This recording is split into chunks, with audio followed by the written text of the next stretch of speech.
County in north-central Texas, southern Dallas County in north-central Texas, until 11:30 p.m. Central Daylight Time.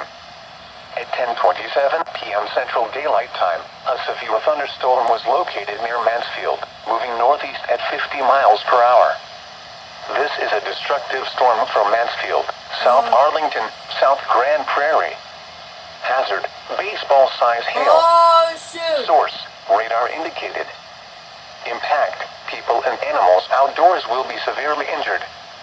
Expect shattered windows, extensive damage to roofs, siding, and vehicles.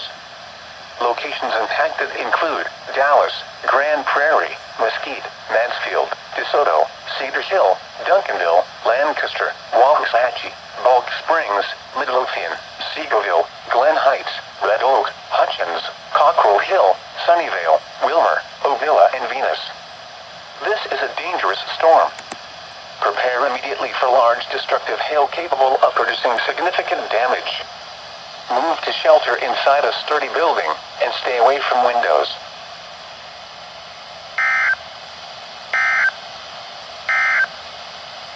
A severe